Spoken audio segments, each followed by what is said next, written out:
Welcome to Shrimperscast, the Southend United podcast with me, Paul Hill. And me,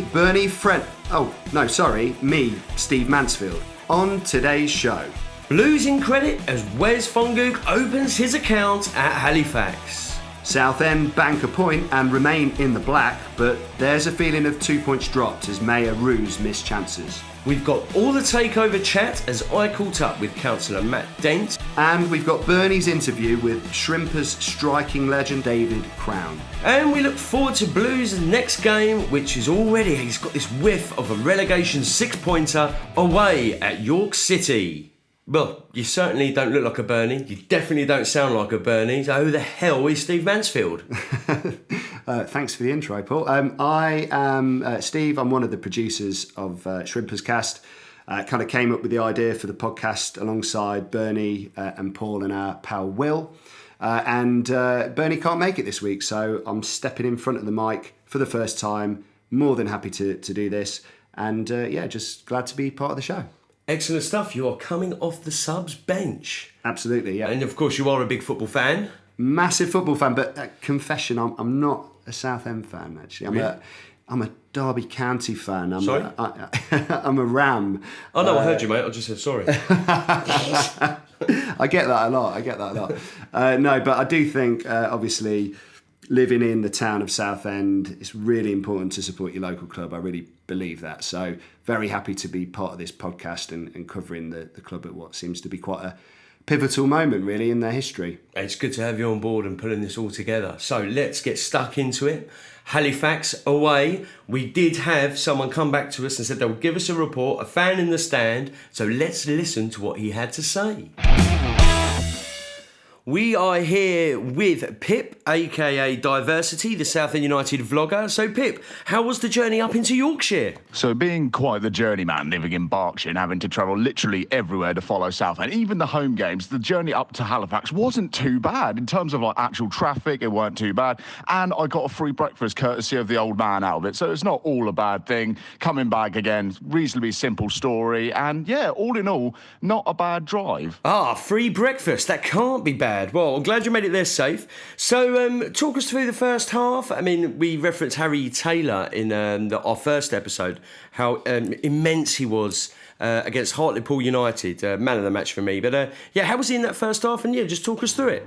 First half performance, we were dominant. We literally kept Halifax to have little to no chances, and Harry Taylor, being the man of the match performances he's put in since the beginning of the season, kept everyone quiet in that Halifax attack, and Colin had little to nothing to do. But it was those final third moments for us which cost us potentially 1 or 2 goals at the end of the half. Just the key decision making, where there was a famous one where Noor could have passed left out wide to Bridge. He was in acres of space, could have gone through and scored, but he went right to Powell, who was being heavily marked, and the chance came nothing. It was those minor things that cost us goals. Standard away game with loads of wasted chances, but we did actually get on the score sheet. So talk us through Big Wes's goal. I'll tell you what, Wes did not have the best of first halves. He had a few good moments, don't get me wrong. He is that sort of player that hides away a bit but comes up when it's crucial. But when it came to that goal, it was so needed that it wasn't going to be Cardwell or Powell. They were both heavily marked going into the start of that second half. You needed someone like Noor, Wes, Cav just to step up and put a foot in and go for a hit. And that is exactly what Wes did. It slid on through, and the scenes in that away and when it went in were mental.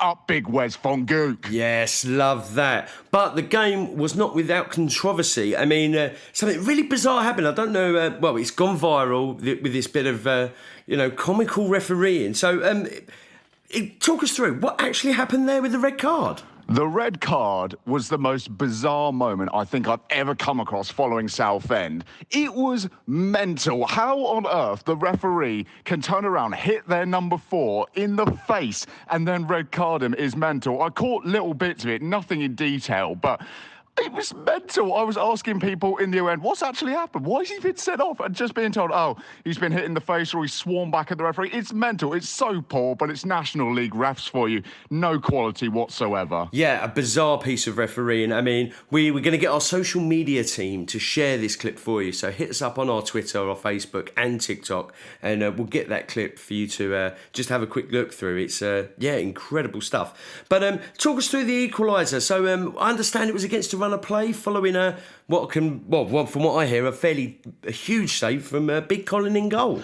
Up until that goal, Colin had nothing to do for 70 minutes. I'd say one or two saves here and there, and that one down by the right-hand post was immense. I've got to say, getting down that quick. But the corner that led to the goal was so preventable. If only we had headed the ball out instead of forwards back towards the corner taker, the ball wouldn't have come back in across the face, and it's a simple tap-in. It was so against the run of play. It was so preventable, and it led to us panicking in the last 15 minutes, trying to get a goal and putting the pressure on the boys, which was so easily preventable had we converted chances.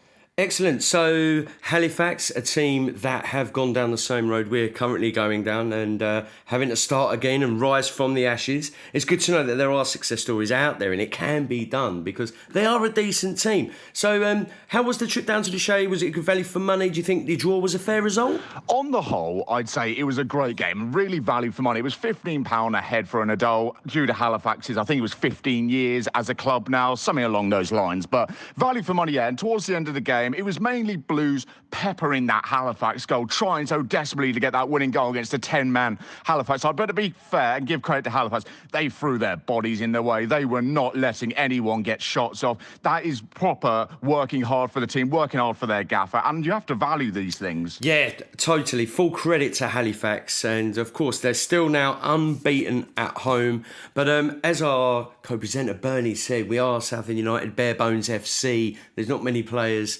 we've got here. We're only 15 people, and they all put a shift in. They always do every game, and it's going to be a difficult question for you though, Pip. But who is your man of the match? Man of the match is always a tricky thing nowadays. 15 senior fit players. They all deserve it week in and week out. But yesterday, up until going off, Nathan Ralph, I'd honestly say Ralph had an immense game up until he had to be subbed off, won everything in the air, kept their big number 9 quiet, and just again was that voice, that leader that controlled the back line. Second, I put Harry Taylor, again, immense performance. In fact, then third, put Kensdale. The whole defence had a great game yesterday and kept Halifax quiet till that last moment. Yeah, love that. I mean, Nathan Ralph, he is such a rock at the back of this defence. And when he went off, word has it, he is a little bit injured. We hope it's nothing too serious because you could tell that when he went off, we did wobble a bit there towards the end. But it just goes to show how important, how integral he is to that back four. But while I've got you on, Pip, if you could pick any Southend United a player or manager or from the past or the present or maybe even one for the future, who would you love to see on our podcast? Future guests say, well, I'm privileged that you guys have invited me on today. I've got to say that. But going forward, you've had big Kevin Mayer on. I think there's only one suitable guy to come in after us, and that's Darren Ruby Curry. I know he follows my channel a little bit, and he must be following the podcast because it is immense, you guys, what you do. But Darren, it's your calling now, mate. Your turn up in the hot chair. Yes, Pip, that's a great shout. Well, we will try and get Mr. Curry on, and yeah, I'm sure that'll be a fantastic interview. But thanks again for your report there from the Shea, and thanks for coming on and being a guest. And if you get a chance, get over to YouTube and see Pip's work, and you can get them there. It's at D1versity, but that is D with the 1 and then versity, and go and check out the clips of his games. They're absolutely top notch. And thanks again, Pip, and we'll catch up with you soon.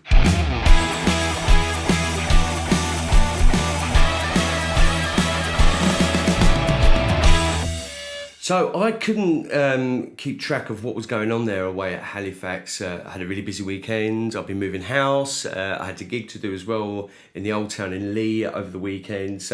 But you caught the game. What went on? Yeah, I did. I managed to watch it on TV on the National League channel. Largely agree with D1versity, really. All his points I think I agree with. First half, Southend were very, very dominant, although they didn't really create many chances. I think the best chance of the first half came right at the end. Harry Cardwell was, as ever, just chasing everything down. And he chased a bit of a what anyone would have probably called a lost cause down on the right wing there. Bullied the defender and took the ball off him. And then he drove towards the box, cut it back lovely for Powell, who, to be fair to him, hit the ball well, but you know the keeper was equal to it. It was a good save. Second half, there were lots of chances to put the game to bed, I thought, but couldn't take any of them. I think on balance, a good point away from home, tough place to go. But I think, Kev said it in his post match. I think they probably feel like it was 2 points dropped rather than a point gained, given the number of chances they made, the number of chances they could have put the game to bed, and took all 3 points. But I think before the game, if you'd have said you'd have got a draw, you'd have been happy with that. So yeah, good result really. It has got that feel to it. It does feel like 2 points, especially when you play that well and it ends up in a draw. You do feel like it's 2 points lost. But like you say, we needed a point. We need to get these points on the board to start climbing that table. So good news all round, though. We didn't lose.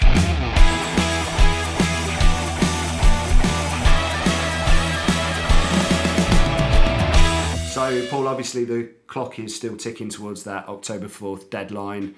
Bit of a D-Day for Southend on the horizon. But there were some developments last week, and you were lucky enough to catch up with one of the protagonists there. Indeed, I caught up with Labour councillor Matt Dent, who put forward the motion at the council and seconded by his colleagues. And I was very lucky to catch an interview with him on a Sunday. So let's have a little look at that. Good afternoon, Matt. How are you? Good afternoon, Paul. I am quite warm, but glad to be here. Oh, it is a warm one, isn't it? And thank you very much for taking time out of your day to be with us, especially on a Sunday. And I know it's hot. I've taken you away from the glorious weather we're enjoying in Southend at the moment. But it is lovely, but nice to be inside for a bit in front of a fan. Absolutely. Well, let's get stuck straight into it. Yeah, there was a bit of a stir going on at the council, and with the motion that has been put forward there by yourself. So let's start at the beginning. How did it all come about with you putting forward this motion? Yeah, well, I mean, I'd thrown around the idea of putting forward a motion back before the last court hearing, but the trouble was that with it being the middle of summer, it wasn't really possible to get a council meeting together in time. But at the last court hearing, it became obvious that the club really is in last chance saloon. I think the fact that the judge in particular said that if not for the Southend United fans, he'd have been winding the club up there and then, really showed how desperate things have got.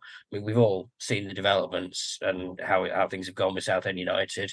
But, I mean, the fans have really done an outstanding job and, culminating really in getting Roots Hall ready for the new season. And I just felt that given the obvious passion and dedication from the fans, it was incumbent on the council to really stand with them, stand with the club, and make sure that 117 years of football at Southend United in this city doesn't end here and now.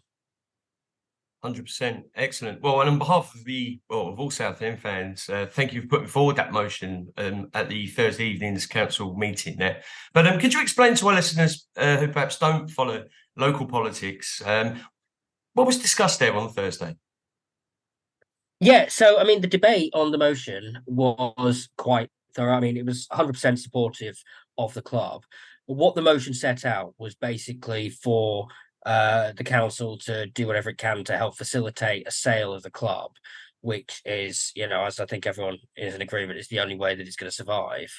There was a lot of discussion about, what the club means to Southend, even with, councillors who aren't particularly football fans, making the point that Southend United is a fantastic ambassador for the city all up and down the country. When the Southend United fans go to the away games, they go in such force and with such passion that it reflects well on the whole of Southend.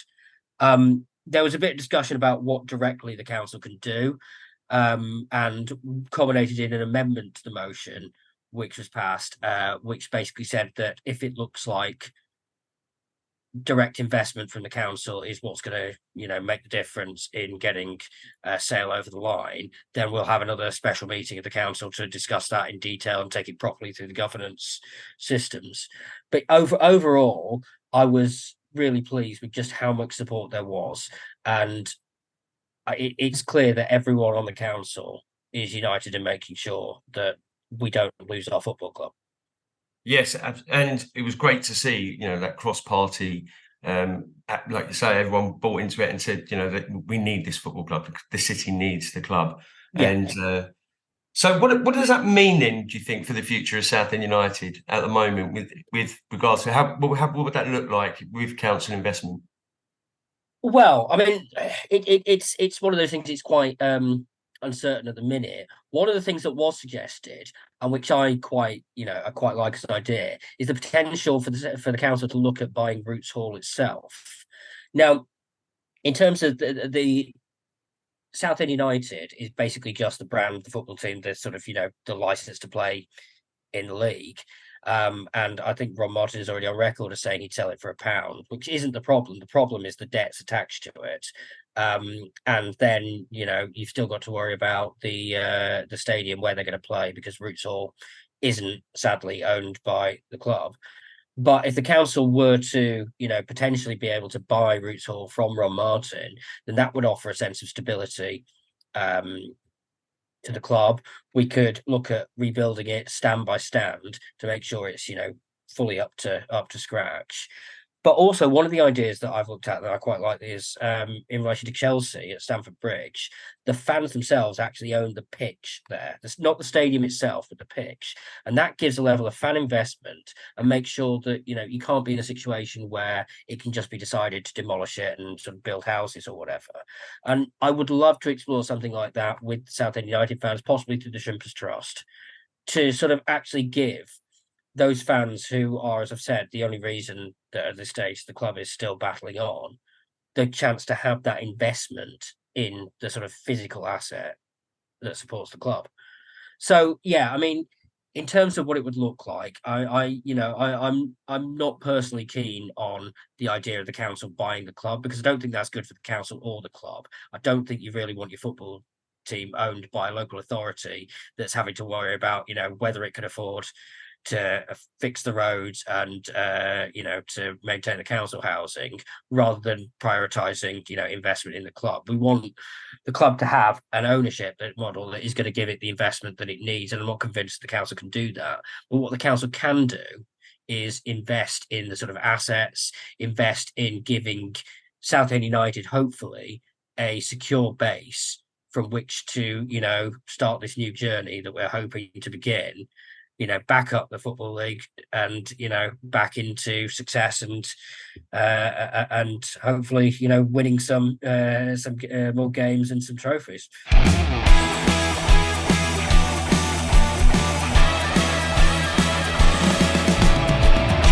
And big thanks to Matt there for taking time out on a Sunday to talk with me. And I think it was a very open interview, very honest, and huge salutes to all of the councillors to pulling together to ensure Southend United has a future.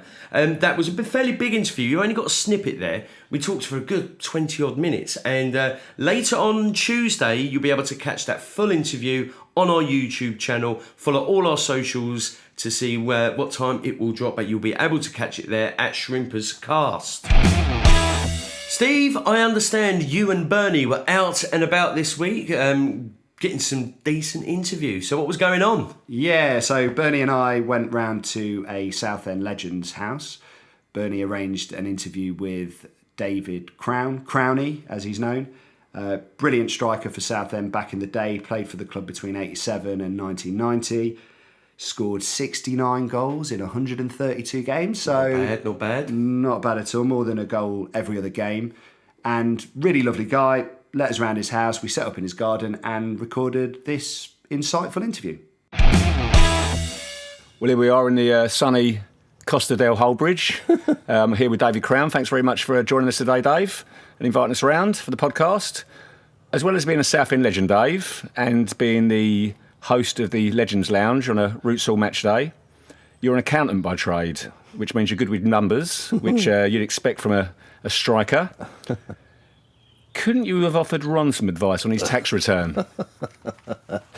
Well, you mentioned about me being a match day host at Southend United. I've done that for 20 years, so my role there prevents me from probably saying the things that I'd like to say. But what I would say regarding Southend United, as long as the supporters of Southend are phenomenal, it's a great football club, and as long as the supporters of Southend United keep behind Kev and the team and keep giving them, or the club, their hard-earned money, we will get through this. We will. It's tough at the moment. The last 3 years have been extremely tough.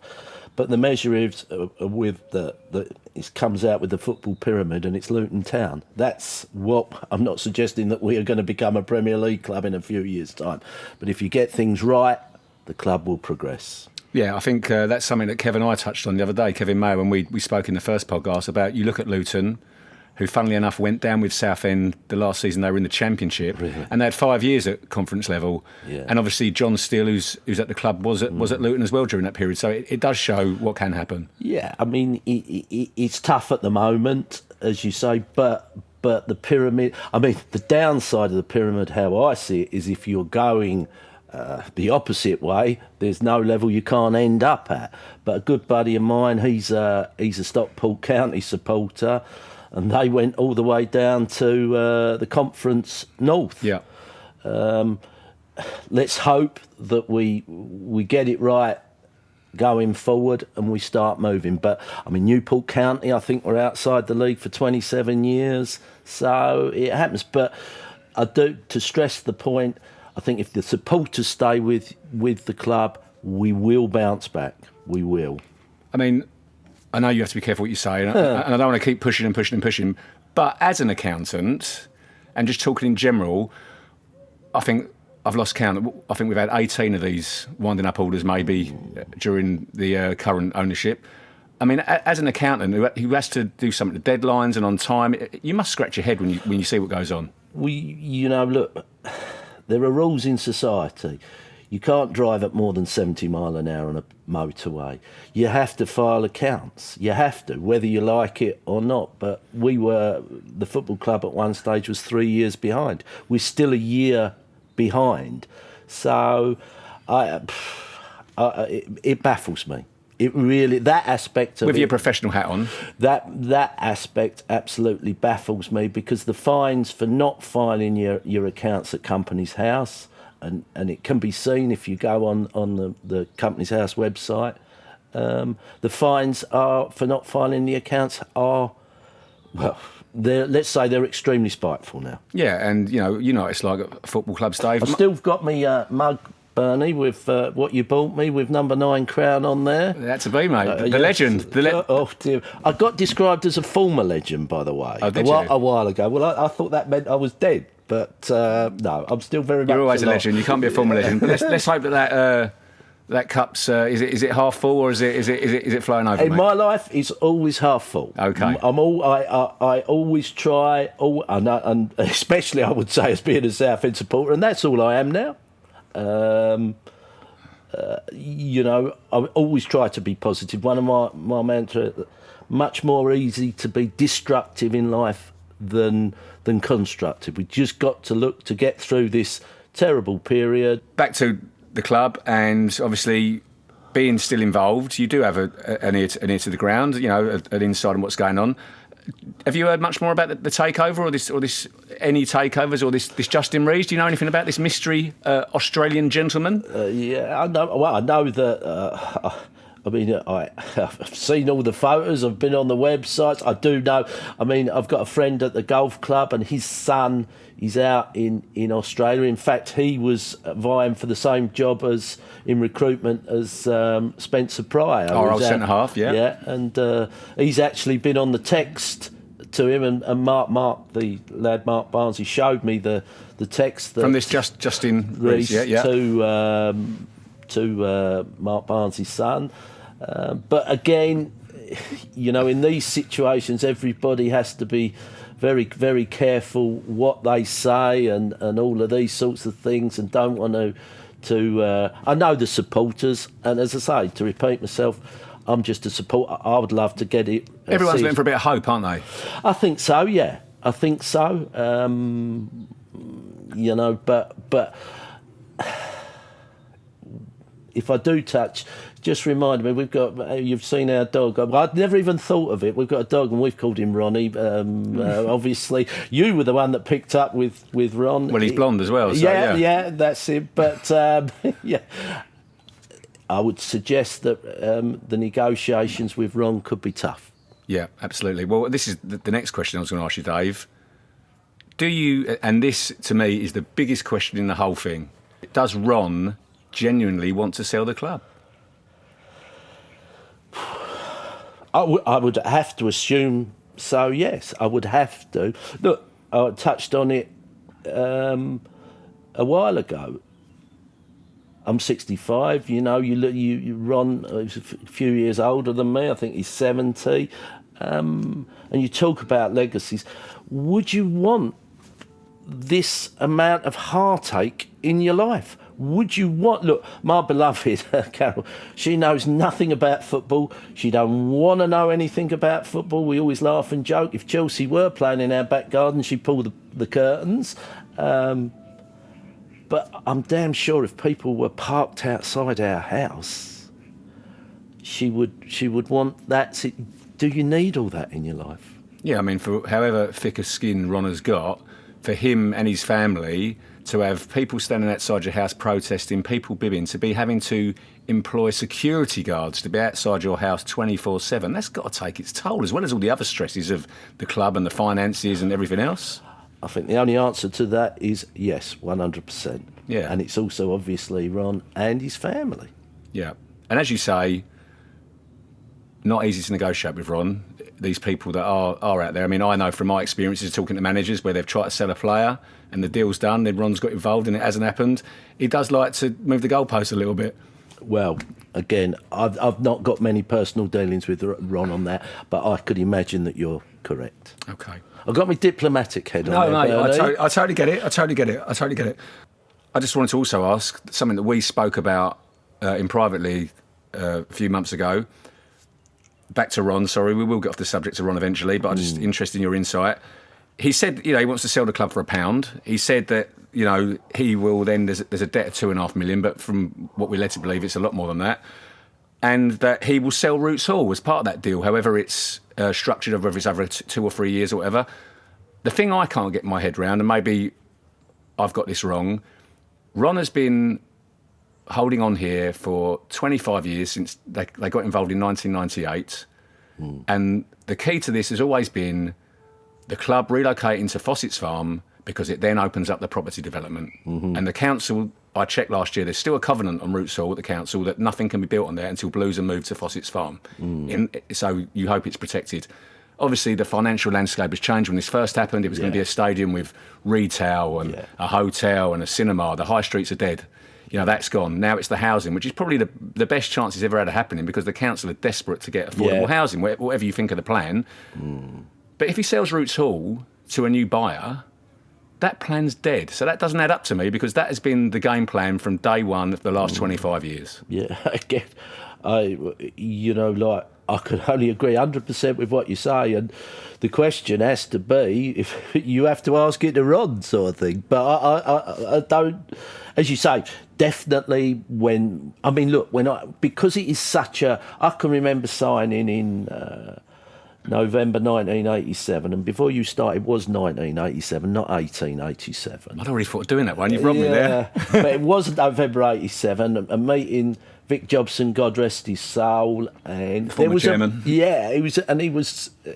I had clashes with David Webb, my old manager. He always used to say I was a barrack room lawyer, so perhaps I would always clash with people. No, I don't believe that, but anyway, I can remember seeing a model of the new stadium then on the boardroom table, and so because it is such a big site, most of the ground, like we've touched on Luton. You go to Luton, it's squeezed into houses, etc. There's no parking or very little parking. It's a massive site at Roots Hall, so it is always going to be there to develop. Yes. And most of the lower division grounds are in and around dense housing areas with little or no area to park at Roots. It's a massive, massive site, isn't it? And that is obviously where there has been the aspect for people to get involved in the club to want to develop it. And people say to me that Ron only ever got involved with Southend for the property. Again, that's a question to him. But I do know that when we had the good times, the game against Man United and the Tottenham and the Chelsea promotions, and the promotions and the trips to Cardiff and Wembley. I think I know for a fact, walking through the ballroom, he got to love the football side of the club. Yeah, but whether he does now that's again for a question for him. Yeah, but did he love the football side of the club, Dave, or was that a big ego tickle? I don't. Again, I've got to keep me diplomatic head on, Bern. Okay, I appreciate that. But I was going to say we'll get away from the Ron stuff and that. Sorry to keep grilling you. No. But it is interesting because you've got an ear to the floor there because you are still in the club. Yeah. But again, another time you was at the club after your playing career, you came back to be assistant manager, which we'll go into a bit more detail later with Rob Newman. So you know Kev, you managed Kev, you coached Kev. Yeah. Talk to me about Kevin Mayer and why he's the right man for the job at the moment. From the other lads used to call him the legend because technically, even before he'd achieved anything, really. Yeah, technically, he was superb. Always. You know, anything any session that Rob, and then we had Bobby Ferguson used to come in occasionally to help Rob with the coaching. Great coach, great man. Bobby Robson's assistant from the Ipswich days. Yeah. Anything that he set up, Kevin picked up straight away. And some of the stuff that particularly Bobby used to do, like they were quite technical, and even me as a player, all I used to do was shoot, and then when they were off target, I'd apologise afterwards. Well, I thought it was on that shot from that goal kick, but that sort of thing. But like it would set up real technical sessions, and Kevin could get them all of the time. The biggest compliment that I can pay Kev probably is that when he first came there, the crowd were on his back. Tough time. Very young. Tough time. I mean, he's come from a big club at Tottenham, come in, and he turned everybody's opinion round. Yes. And like you said, and I think I spoke to him about this the other day, players that have played at a high level that was sort of being shipped in and out of the club on loan, like the Neville Southall's, the Richard Jobsons, everyone used to sing his praises. And what you've just said, which you can see if you know football, about how great technically he was. And even when he was struggling, you know, as a 21-year-old kid coming into a side nosediving back to the bottom division from the second tier in successive seasons, you could see he had something special about him. And I think I said to him the other day, he probably played his best football for us in the Championship because it suited him. Yeah. We probably weren't playing the right football for him when he first came. Well, and you can see, I think we've spoken about this. The way we currently play is a mirror image of Kevin as a player. We keep but you could like Kev. I always laugh and joke. And say, like, Cav Miley is exactly the same player as Kevin was, albeit he's all left-sided and Kevin was right-sided. Don't believe that Kev ever scored a goal like Cav Miley did against Torquay, but and get their foot in like he could do as well. He could do both sides, couldn't he? Yeah, he could do the dirty part of the job as well. Yeah. But just a great lad. He's got a great family, lovely wife, and 3 great kids, and hopefully grounded. Yeah. I mean, the thing that got to me when I spoke to him in the interview in the last podcast was articulate, intelligent. Yeah. Very humble. Surprised about No, football? not at all. But when you spend a long time, whenever I've interviewed him, it's like 10 minutes in the tunnel somewhere, on the phone somewhere. Yeah. You know, actually sitting down for an hour and a half with him, very articulate, very intelligent, very humble, no ego, proper fella. And I'll tell you what really... And to be doing the very job... Protective of the club. Yeah, and what, it must be one tough job because, I speak to him. Usually every home game, I will always go and say hello. I'll obviously ask him whether I've been selected that day, and I'll generally be... To be fair, mate, one of these weeks he's going to take you up on it. Yeah. Well, no, I'm asking too much appearance money at the moment. But no, he regularly says to me, no, you're surplus to requirements, David, a bit like I am indoors. Lets you down gently. Yeah. Even Mark Bentley actually said to me I was quite close this last weekend. And I get on work very well with Darren Curry, a fellow DC, and... we have got the good thing that we've got with 15 or 16 players. What he has managed to do is to engender a siege mentality. And the players know each other, obviously. We played Oldham the football this year we've had 4 home games. They've been brilliant, and albeit I thought we played a good Hartlepool side that I'm sure are going to be up there. But the measure is with what is going on in the club. Well, nobody wants to. It's very tough when you lose at home. But the boys got, and rightly so, got cheered off against Hartlepool, because I think everybody from the outside can see they're doing their best at this level of football. I always sort of say, like, as long as you are, people will have technical deficiencies. That's why they're playing in the lower division stroke non-league football.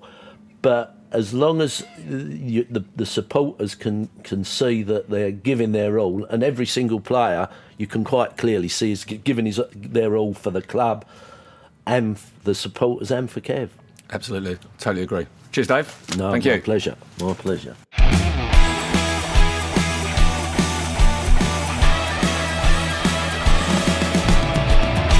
Another great interview there from a player and coach who bleeds the blue of Southend United. Excellent stuff there. Yeah, and just like we did with the Kevin Mayer interview last week, we'll be putting the full version out as a special podcast. So It will be available wherever you get your podcasts from later this week.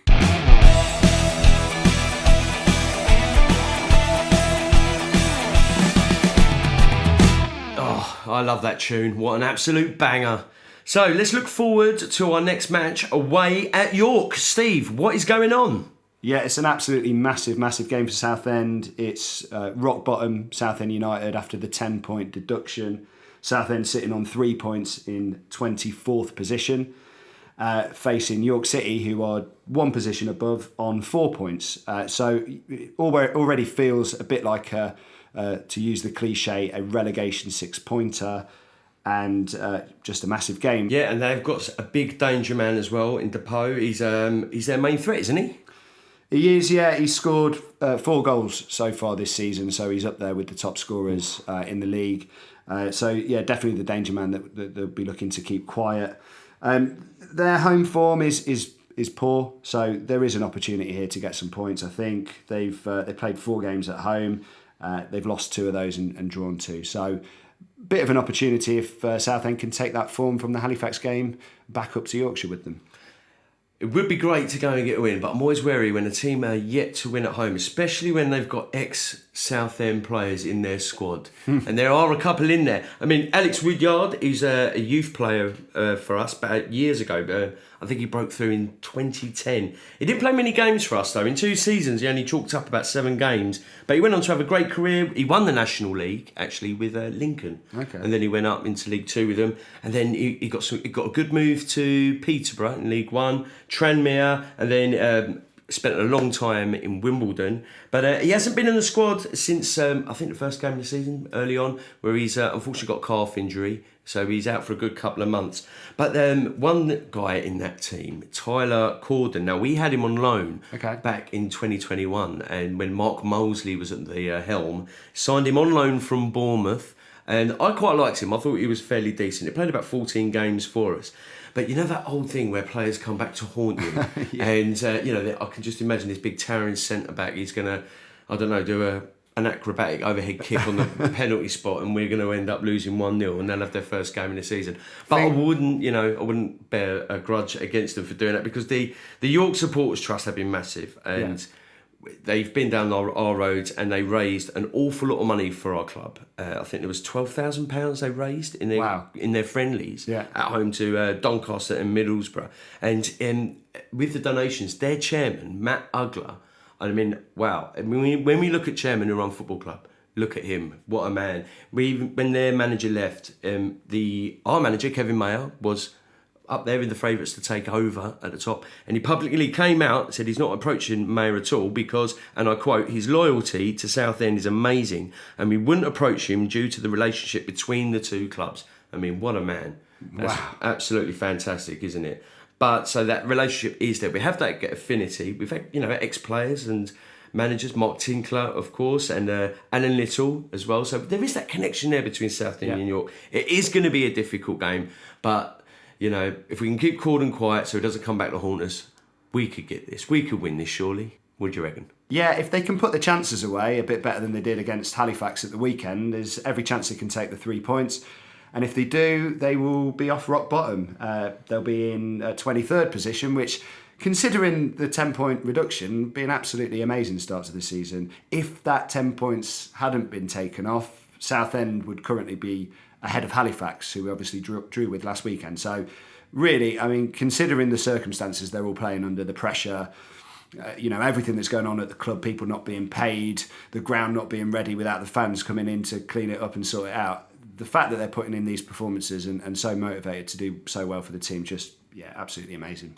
Promotion form in the relegation spaces, only in Southend. Love that. Well, there we are, Steve. Episode 2 in the bag.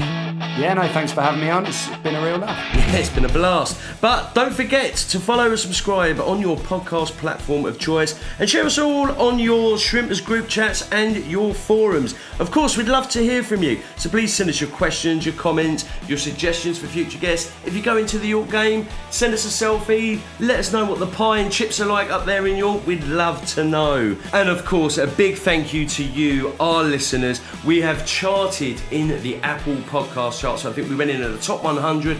We've just hit the top 40 on Spotify. So keep sharing, liking and subscribing. Well, Steve, there we go. Here we go. Up the Blues. Up the Blues.